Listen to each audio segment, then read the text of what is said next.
Welcome to a new discussion video. We're finishing the 1.2 update for Honkai Star Rail, and this update sure has been quite a ride to a certain extent. Today I'm going to discuss a little regarding this update, Kafka Story, and to be more specific, Kafka Story.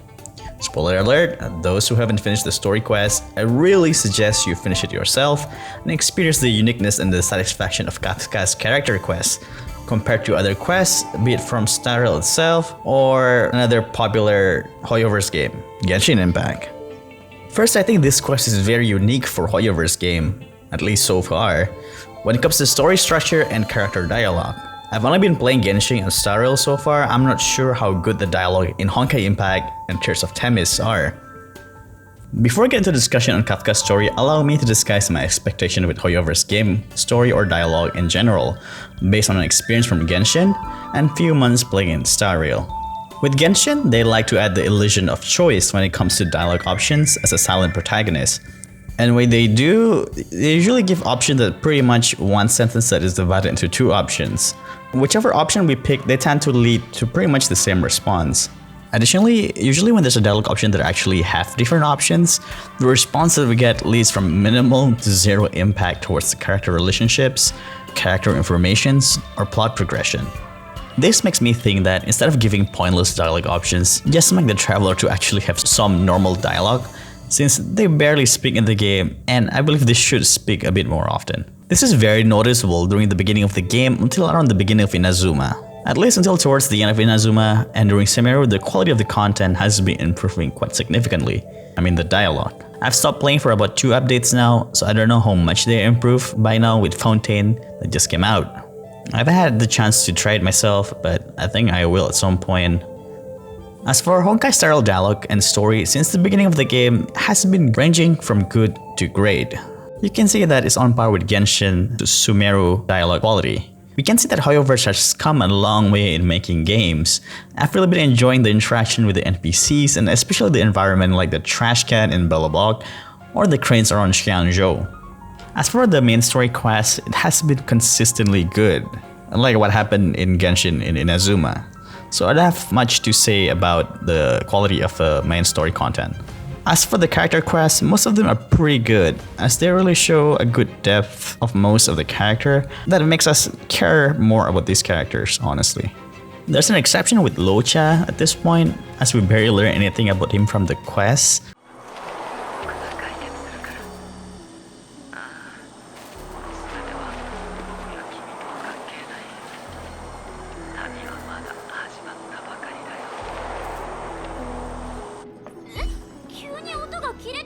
But we did get some very fun scenes, and we get to see some how the Astral Express crew work together more, but this time in a bit more leisurely occasion. So basically they pretty much follow the Genshin formula with these. Nothing too unique, but still pretty entertaining and fun. And then the biggest trait of my Star Rail experience was served in front of me during this update. Bailu's story, and like how we are giving quite a bit of freedom with our choices. In the end, I was very satisfied that they gave us an option for violence at the end of the Bailu quest, because that's how exactly I feel as a human being. Like, they gave us an option for an MC to act like how we would. 恋人? そりゃこの女の妄想だろ。そんなこと僕は考えたこともない。おい、まさか君たち僕がこの女の恋人だと思っていたのか？治療。なんだ？早く治療をさせろ。そしてさっさとわしの目の前から消えるんじゃ。はあ。Yeah, boy. よし、思いっきりやってやれ。どんなにボコボコにしても構わん。後で直せばよい。待て、君たち何をする気だ。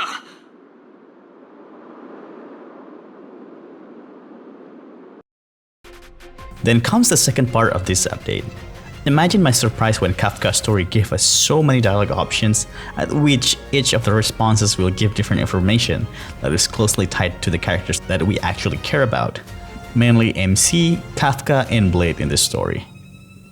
Also, the fact that the whole story focusing on one lie and one truth makes it even more engaging, because we really don't know which statement is lie and which statement is the truth. And we are very hungry when it comes to more character information at this point. And they make the player to think a little bit. Instead of being fed with all the information, we earn them instead. Because the only way that we can confirm whether it's a truth or a lie, during the last exchange with Kafka, we decided that to get a straightforward question like 1 + 1 = 2, or we're talking about destiny, whether it's predetermined or not, and we know the answer for both.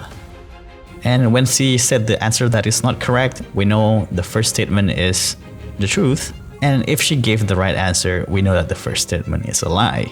Why I'm really happy? Because at first it didn't click with me what was the purpose with that straightforward question. And it dawned on me that is the way to confirm whether Kafka's previous statement was actually a lie or a truth, as I mentioned. And then they caught me off guard even more. You were even given the option to abandon the whole story of meeting Kafka by deciding not to help. If you truly do not like Kafka and the Stellaron Hunter, or can't even be bothered to spend too much time on the story and you just want to get over with and get your rewards. And speaking outside the dialogue, at one time you were given the option to prove Kafka wrong regarding her idea of destiny. By avoiding combat entirely at one instance, this unlocks a new whole dialogue entirely. Very fun, I really like that. Also, I really like how we get different message from Kafka at the end of the quest depending on how well we end our time with Kafka. The developers don't have to do any of this honestly, and yet they gave us so many available options to choose from, be it from dialogue or actions. This is a big W for Star Rail, and I applaud the developers for trying to make this game more an immersive RPG, and really hope it will branch out to a certain extent to other character story, and probably main story as well. Because Star Rail ultimately is an RPG game, it will be so nice if we are given different actions that we could do, and ultimately our actions will result in different consequences, like Kafka Story. I'm sure there are some people like me that are going to really appreciate this. Hey, at least for me, the more immersive the game is, the more fun I get. To make a quick comparison with a game that really allows you to make your own decision, I've been following Baldur's Gate 3, and I'm very amazed with the freedom of choice that is presented in that game. And honestly, I kind of feel a bit that way with Kafka Stories. Instead of giving all of the information to us, we're actually deciding what information that we want to get, and the rest will be forever lost in their playthrough. I know that there are some players who are very hungry about more information about our beloved character, but this can be done differently, because at the same time, this encourages discussion and interactions between players on what options that they are picked during Kafka Story quests. Hence, makes the game community to be more interactive and more lively, I suppose. And if you don't want to speak with anyone, you can always check YouTube. Pretty sure there's someone out there that's going to put all of the available options during Kafka Story. And moving on, I'm going to talk a little bit about the consequences. Due to the nature of Star Rail as a live service game, this choice probably will not carry out for our future progress, but I do hope that the result of these characters' interactions can be carried out for our future interaction with them. Maybe like a hidden affinity system or something. If it's too cumbersome, make it an NPC quest instead that has multiple outcomes. It doesn't have to be a chain of quests, just one quest at a time is enough. Do I think that this is going to be impossible to implement for future stories and character interactions? Well, I can see that this is difficult with Genshin due to the fact that more people are required to develop Genshin due to its action in open world nature gameplay.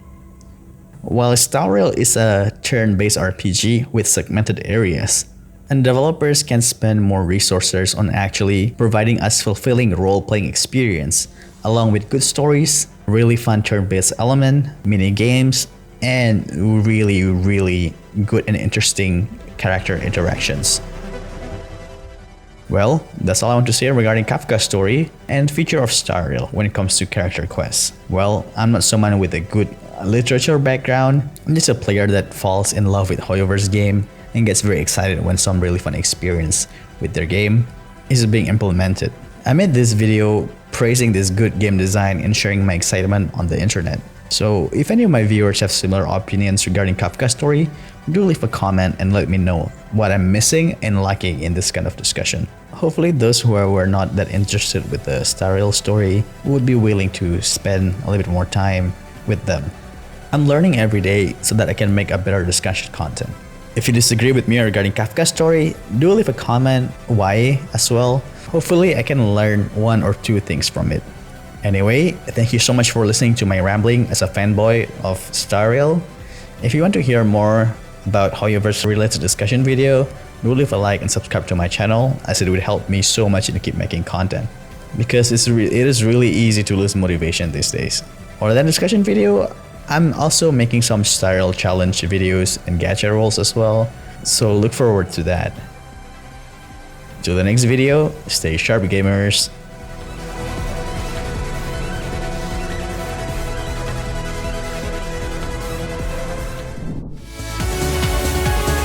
Thanks for watching. Bye. Please subscribe. Bye. The legend will never die.